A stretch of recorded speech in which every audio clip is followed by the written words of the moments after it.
여러분, 질문 하나 드리겠습니다. 왜 대한민국에서 밤 문화가 완전히 사라지고 있을까요? 단순히 경기가 나빠서가 아닙니다. 이 몰락의 파도는 지금 50대, 60대의 퇴직금을 덮치는 재앙이 되고 있습니다. 지금 이 순간 많은 분들이 퇴직금 2억을 걸고 빚 3천만 원을 떠안는 창업지옥의 문 앞에 서 계십니다. 저는 올해 66세, 30년 넘게 대기업을 다니다 은퇴한 사람입니다. 저도 다르지 않습니다. 3년 전까지만 해도 저 역시 퇴직 후 호프집과 치킨집 창업 정보를 하루에도 몇 번씩 검색하던 사람이었습니다. 오늘 제가 그 지옥의 문을 닫는 법을 알려드리겠습니다. 그리고 그 지옥은 의외로 여기서 시작됩니다. 송년회. 90년대 대한민국 밤문화는 이미 완전히 끝났습니다. 안녕하세요. 나이들의 품격을 찾아주신 여러분. 올해 송년회는 어떠십니까? 예전처럼 고깃집에서 시작해서 호프집 거쳐 노래방까지 가십니까? 아니면 점심에 1차로 끝내십니까? 지난주 목요일 저녁 오랜만에 종각에 다녀왔습니다. 80년대, 90년대, 제게도 청춘의 거리였죠. 자정 가까이 되면 도로까지 사람들이 쏟아져 나와 택시를 잡으려 손을 들었습니다. 따부리요, 따따부리요. 그 소리가 여기저기서 터져 나왔습니다. 그런데 지금은요? 네온사인은 여전히 반짝이지만 사람이 없습니다. 빈 테이블, 한산한 거리. 목요일 밤인데도 말입니다. 90년대 송년회를 기억하십니까? 10여 년 전만 해도 1차 고깃집에서는 청바지, 청춘은 바로 지금, 사이다, 사랑을 이 술잔에 담아, 오바마, 오빠가 바래다 줄게 쭉 마셔. 건배사가 터져나오고 2차 호프집에서 폭탄주가 돌고 3차 노래방에서 부장님의 마이웨이로 마무리하던 그 시절. 강남, 여의도, 을지로, 회사 앞 번화가, 어디든 마찬가지였습니다. 회식은 업무의 연장이었고 거절은 없었습니다. 그런데 말입니다. 이제 그 시절은 완전히 사라졌습니다. 무슨 일이 벌어진 걸까요? 그리고 지금 50대, 60대가 이 유흥의 몰락 속에서 지옥으로 내몰리고 있습니다. 퇴직금 2억을 걸고 호프집을 차린 지인은 2년 만에 빚 3천만 원을 떠안고 폐업했습니다. 먹는 장사는 망하지 않는다고 믿었던 수많은 은퇴자들이 지금 빚더미에 앉아 있습니다. 왜일까요? 저는 지난 6개월 동안 이 질문에 대한 답을 찾아다녔습니다. 통계를 뒤지고 업주들을 만나고 젊은 세대 이야기를 들었습니다. 오늘 여러분께 그 이야기를 해드리려 합니다. 대한민국의 밤문화가 사라진 5가지 구조적 이유, 그리고 여러분이 지옥에서 벗어날 6가지 생존 전략. 특히 지금 당장 손절해야 할 창업 아이템이 무엇인지 끝까지 꼭 확인하십시오. 시작 전 구독과 좋아요 한 번씩 부탁드립니다. 대한민국의 밤문화가 사라진 5가지 구조적 이유. 첫 번째 이유, 회식 문화의 완전한 붕괴입니다. 요즘 젊은 직장인들, MZ세대, 이들에게 저녁 회식 강요는 폭력입니다. 꼰대 문화입니다. 최근 통계를 보고 깜짝 놀랐습니다. 20, 30대 직장인 10명 중 무려 7명이 회식이 스트레스라고 답했습니다. 10명 중 6명은 저녁보다 점심 회식을 원한다고 했죠. 술 없이 밥만 먹고 헤어지자는 겁니다. 더 충격적인 통계도 있습니다. 회식 참여율이 단 1년 사이에 무려 42%나 급락했습니다. 평일 저녁 7시 이후 유흥업소를 찾는 사람은 35% 이상 감소했습니다.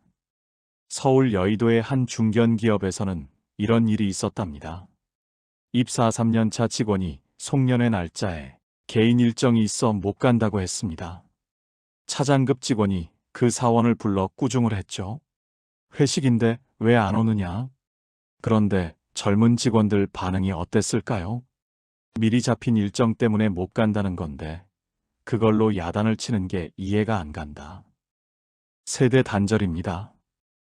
한 50대 은행원은 이렇게 말했습니다. 요즘은 회식하자고 말하기가 무섭다. 자식뻘 직원들이 회식을 꼰대 문화라고 생각하니까. 반면 젊은 직원들은 이렇게 생각합니다. 회식에 한 달에 한 번? 너무 힘들다. 1년에 한 번으로 줄이면 안 되나? 젊은 세대는 퇴근 후를 자기 개발의 시간으로 씁니다. 헬스장에 가거나 온라인 강의를 듣거나 집에서 넷플릭스를 봅니다. 일과 삶의 균형, 워라밸이라는 단어가 등장했습니다. 퇴근 후 시간은 나의 것이라는 인식이 더 퍼졌죠.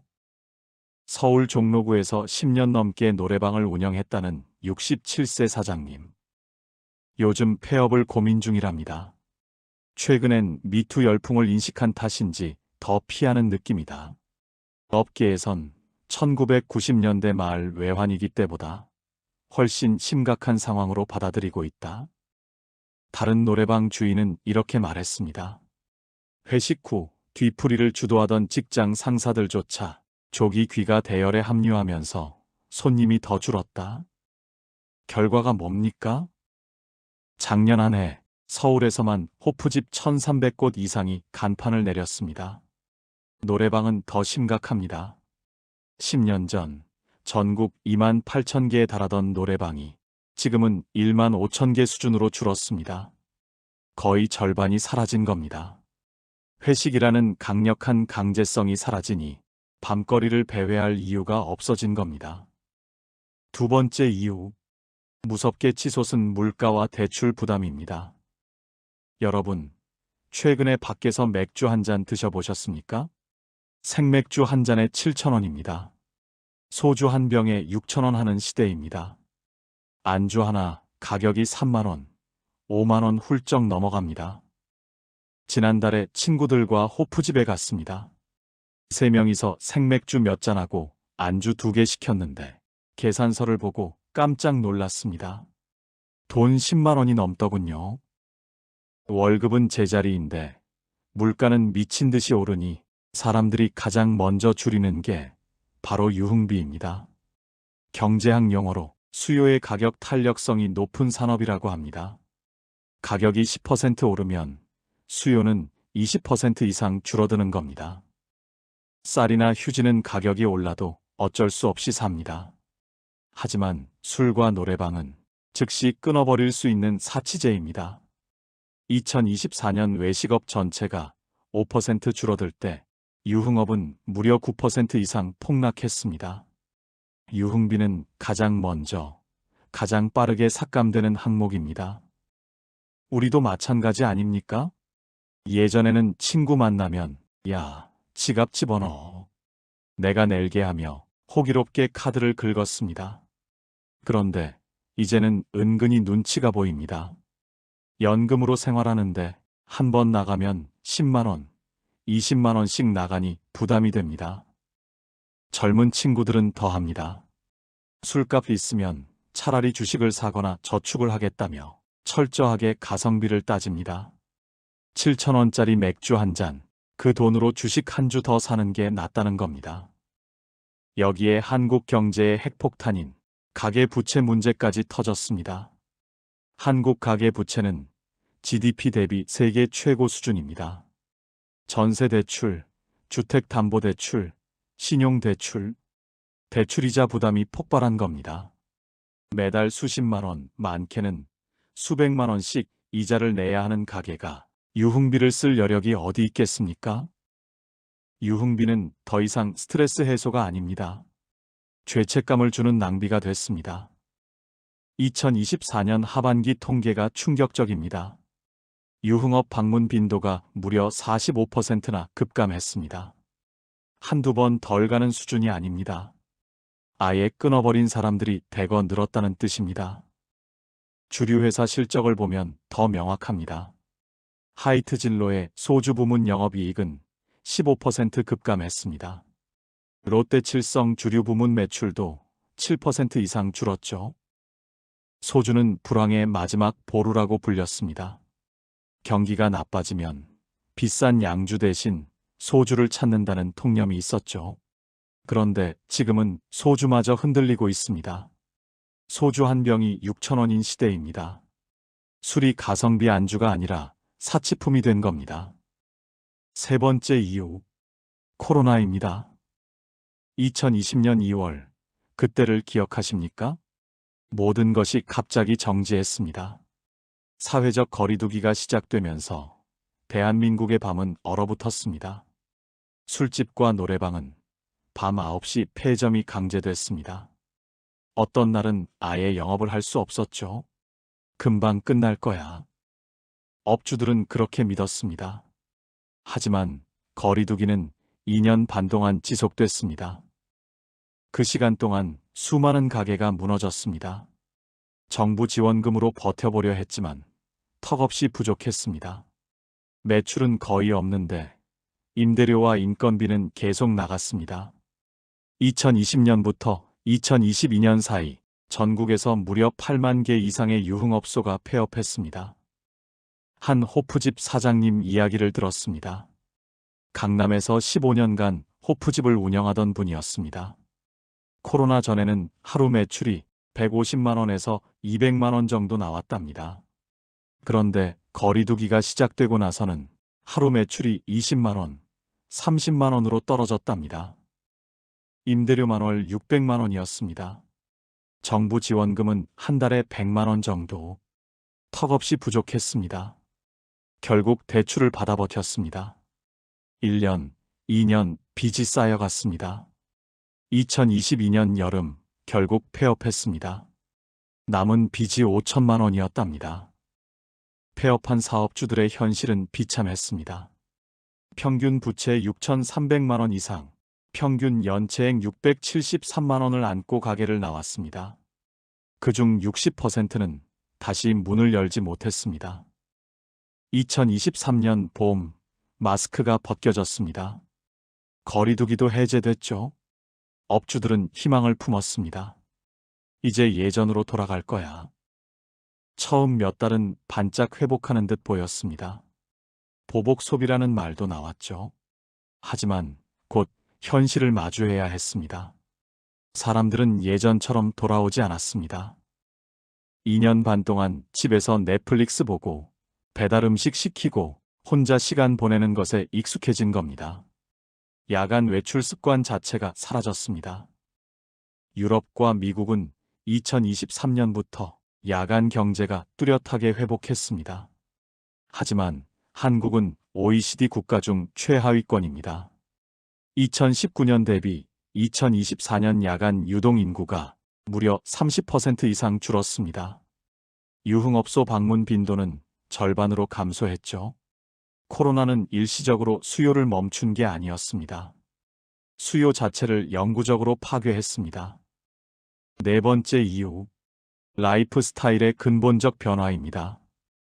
우리 때는 뭉치면 살고 흩어지면 죽는다였습니다. 개인보다는 조직, 나보다는 우리가 중요했죠. 그런데 지금은 뭉치면 피곤하고 혼자가 편하다는 시대입니다. 1인 가구가 벌써 1,000만 세대에 육박합니다. 전체 가구의 35% 이상입니다. 2030년이면 40%에 육박하죠. 혼자 사는 사람들은 밤늦게까지 밖에서 술을 마시지 않습니다. 편의점에서 맥주 서너 캔 사서 집에서 조용히 넷플릭스 보면서 홈술을 즐깁니다.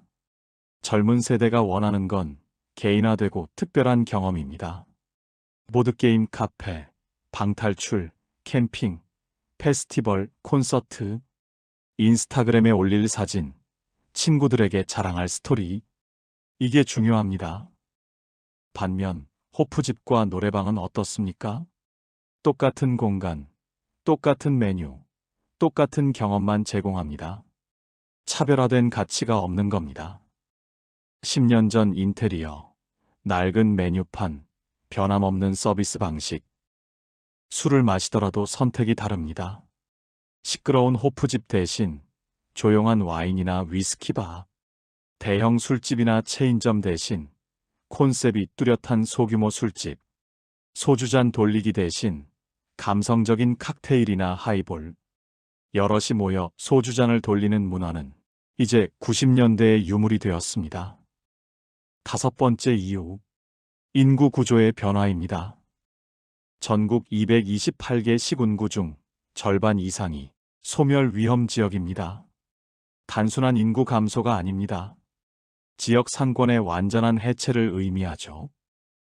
전남 목포, 전북 군산, 경북 포항 같은 중소도시의 유흥 상권은 거의 소멸 직전입니다. 젊은이들이 떠난 도시에서 술집과 노래방은 생존할 수 없습니다. 안동과 같은 지방 도심은 밤 8시만 되면 유령 도시처럼 변합니다. 50대 이상만 남은 지역에서 유흥업의 고객층은 물리적으로 사라졌습니다. 역설적이게도 서울과 수도권도 안전하지 않습니다. 홍대, 강남, 이태원 같은 핵심 상권조차 공실이 증가합니다. 사람은 많지만 천정부지 임대료를 감당할 수익이 나지 않는 구조죠. 지방은 사람이 없어서 망하고 서울은 임대료 때문에 망합니다. 자, 정리해 보겠습니다. 회식 강제성의 붕괴, 물가 폭등과 대출 부담, 코로나 후유증, 개인화된 라이프 스타일, 인구 구조 변화. 이 5가지가 동시에 겹쳤습니다. 일시적 불경기가 아닙니다. 한국인의 생활 방식 자체가 뒤바뀌는 근본적 변화입니다. 그런데 말입니다. 왜 이 이야기를 여러분께 이렇게 길게 하는 걸까요? 왜냐하면 바로 이 변화가 우리 50대, 60대에게 특히 잔인하기 때문입니다. 먹는 장사는 망하지 않는다. 우리는 이 말을 굳게 믿고 살아왔습니다. 퇴직하면 호프집 하나 차리면 되지. 노래방은 현금 장사라며 쏠쏠하다더라. 치킨집은 프랜차이즈니까 본사에서 다 알려주잖아. 이런 생각으로 퇴직금을 들고 창업시장에 뛰어든 분들이 지금 벼랑 끝에 서 있습니다. 실제 사례를 하나 말씀드리겠습니다. 어씨, 58세 중소기업을 퇴직했습니다. 30년 다닌 회사였죠. 퇴직금 1억 2천만 원을 받았습니다. 여기에 대출 8천만 원을 합쳐 총 2억 원으로 프랜차이즈 호프집을 열었습니다. 위치는 서울 외곽 신도시의 번화가였습니다. 분명 사람들이 많이 다니는 곳이었습니다. 근처에 오피스 빌딩도 있고 아파트 단지도 있었죠. 여기면 되겠다 싶었답니다. 프랜차이즈 본사에서는 장밋빛 전망을 제시했습니다. 이 상권이면 월 매출 3천만 원은 나옵니다. 순이익은 한 달에 500만 원 정도 잡으시면 됩니다. 어씨는 희망에 부풀었습니다. 한 달에 500만 원이면 생활비로 충분했습니다. 개업 첫 달 매출은 1,500만 원이었습니다. 예상의 절반이었죠. 처음이니까 그럴 수 있지. 어씨는 그렇게 생각했습니다. 2개월째, 3개월째도 비슷했습니다. 매출은 1,500만 원에서 2천만 원 사이를 오갔습니다. 식재료비, 인건비, 임대료, 공과금을 빼고 나면 남는 게 거의 없었습니다. 왜 손님이 안 오는 걸까? 어씨는 고민했습니다. 전단지를 만들어 주변에 돌렸습니다. SNS 광고비로 매달 50만 원씩 썼습니다. 하지만 효과는 미미했습니다. 문제는 손님이 오지 않는다는 게 아니었습니다. 손님 자체가 없었습니다. 근처 오피스 빌딩 직장인들은 회식을 하지 않았습니다. 하더라도 점심에 1차로 끝냈습니다. 대부분 편의점에서 술을 사갔습니다. 호프집에서 생맥주 한 잔에 7,000원인데 편의점에서는 4캔에 만 원도 안 됐으니까요. 1년차 적자였습니다. 어씨는 대출을 더 받아 운영비를 충당했습니다. 조금만 더 버티면 자리를 잡을 거야. 2년차 적자가 더 커졌습니다. 매출은 오히려 줄었습니다. 어씨는 메뉴를 바꿔봤습니다. 가격을 낮춰봤습니다. 이벤트를 해봤습니다. 하지만 소용없었습니다. 결국 2년 6개월 만에 폐업했습니다. 정산을 해보니 남은 건 빚 3천만 원뿐이었습니다. 퇴직금 1억 2천만 원은 흔적도 없이 사라졌죠. 대출 8천만 원 중 5천만 원을 갚았지만 새로 생긴 빚까지 합치면 3천만 원이 더 생긴 겁니다. 60세가 된 어씨는 이제 다시 일을 찾아야 합니다. 하지만 60세에 취직할 곳은 없습니다. 경비나 택시 운전 같은 일을 알아봐야 하는 상황입니다. 어씨는 말합니다. 내가 뭘 잘못한 걸까요? 장사는 열심히 했는데, 음식 맛도 나쁘지 않았는데, 호프집뿐만 아니라 치킨집도 마찬가지입니다. 요즘 대부분 치킨을 배달 앱으로 주문합니다. 직접 가게에 와서 사가는 경우는 거의 없죠. 배달 앱 수수료가 15%에서 20%입니다. 한 마리에 2만 원짜리 치킨을 팔면 수수료로 3,000원에서 4,000원이 나가죠. 게다가 주변에 치킨집이 너무 많습니다. 보통 반경 500m 안에 치킨집이 7개나 있습니다. 거기에 신생 브랜드까지 가격 경쟁이 치열합니다. 지금 자영업자들의 평균 부채가 무려 4억 3천만 원이 넘습니다. 폐업한 사업주들은 평균 6,300만 원 이상의 빚을 안고 거리로 나옵니다. 이들 대부분이 50대, 60대입니다. 다시 취직할 곳도 없고 재기할 자본도 없습니다. 빚만 남은 채 노년을 맞이해야 하는 겁니다. 생각만 해도 끔찍하지 않습니까? 이것은 개인의 실패가 아닙니다. 시대의 변화가 만든 구조적 비극입니다. 우리는 목 좋은 곳에 가게만 차리면 된다. 먹는 장사는 망하지 않는다. 프랜차이즈는 안전하다는 말을 믿고 자랐습니다. 그게 우리 시대의 상식이었으니까요. 실제로 그 시절에는 그게 맞았습니다. 80년대, 90년대, 2000년대 초반까지는 그렇게 해서 성공한 사람들이 많았습니다. 하지만 지금은 다릅니다. 룰이 완전히 바뀌었습니다. 그런데 우리는 아직도 옛날 룰을 믿고 있습니다. 여러분, 솔직히 말씀드립니다. 우리가 믿던 그 경험이 이제는 독입니다. 왕년의 경험은 독입니다. 프랜차이즈 본사들은 여전히 옛날 성공 사례를 들이밉니다. 이 상권에서 성공한 점주님이 많습니다. 하지만 그건 5년 전, 10년 전 이야기입니다. 지금은 완전히 다른 세상입니다.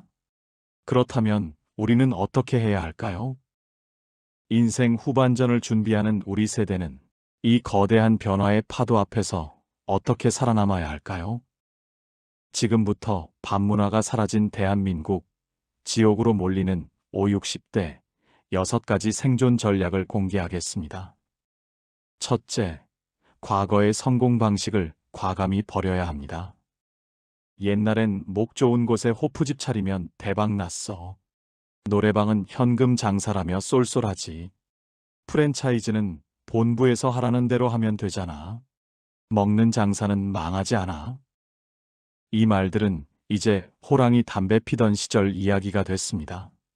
믿으면 안 됩니다. 둘째, 밤이 아닌 낮을 겨냥해야 합니다. 밤늦게까지 술 파는 장사는 이제 구조적으로 무너지고 있습니다. 인건비가 더 비쌉니다.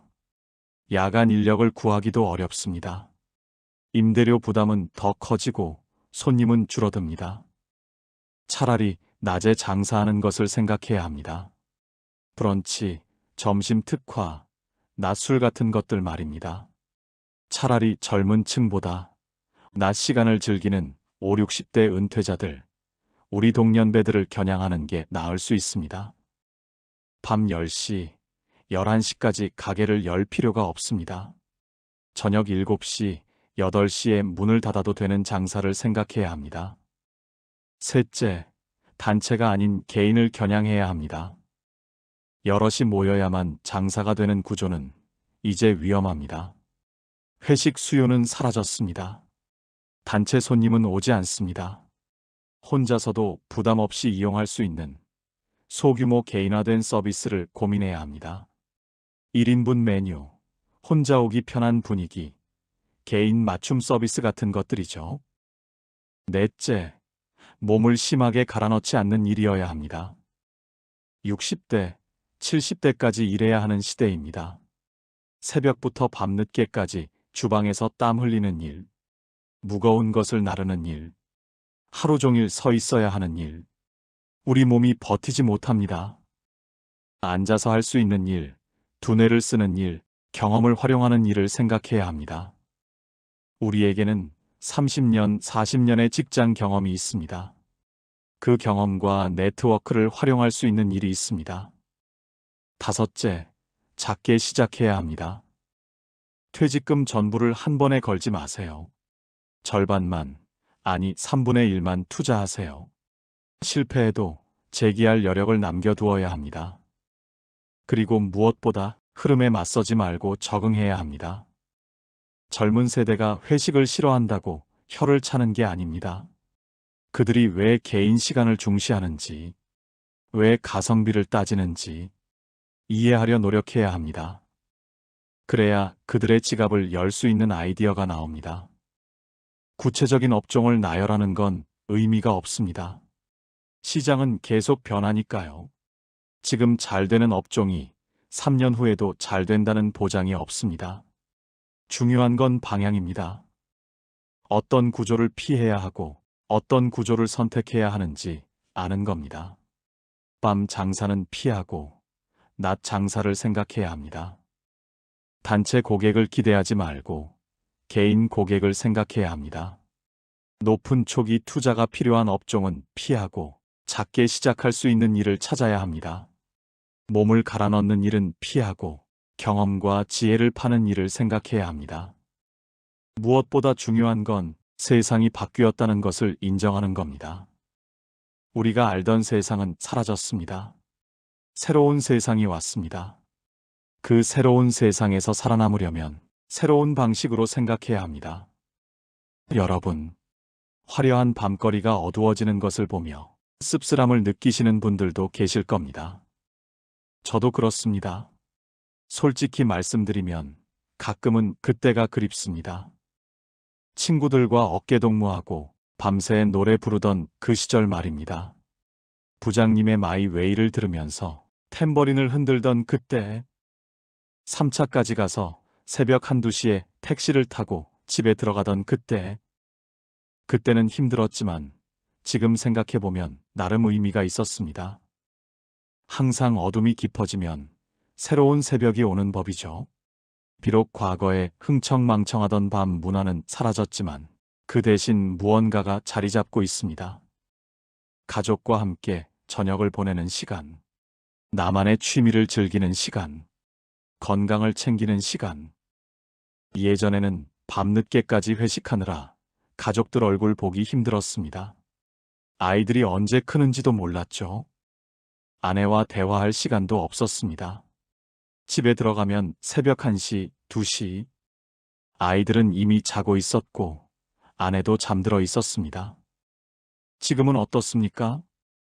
저녁 6시, 7시면 집에 돌아옵니다. 가족과 함께 밥을 먹습니다. 아내와 오늘 있었던 일을 이야기합니다. 자식들, 손주들이 놀러 오면 함께 시간을 보냅니다. 이게 나쁜 건가요? 우리는 화려한 밤거리를 잃었지만 대신 우리 가족의 저녁을 되찾았습니다. 건강도 좋아졌습니다. 예전에는 일주일에 사나흘씩 술을 마셨습니다. 간이 안 좋다는 소리를 들었죠. 지금은 일주일에 한두 번 집에서 가볍게 한잔합니다. 건강검진 결과도 좋아졌습니다. 취미 생활도 생겼습니다. 등산, 낚시, 사진, 서예. 예전에는 시간이 없어서 못했던 것들을 이제 즐깁니다. 밤 문화가 사라진 것이 마냥 나쁜 것만은 아닙니다. 우리는 무언가를 잃었지만 동시에 무언가를 얻었습니다. 이제 정말 마무리하겠습니다. 오늘 제가 긴 이야기를 한 이유는 단 하나입니다. 여러분이 퇴직금을 걸고 잘못된 선택을 하지 않기를 바라는 마음 때문입니다. 세상이 바뀌었습니다. 우리가 믿던 상식이 더 이상 통하지 않는 시대가 됐습니다. 먹는 장사는 망하지 않는다. 목 좋은 곳에 가게만 차리면 된다. 프랜차이즈는 안전하다.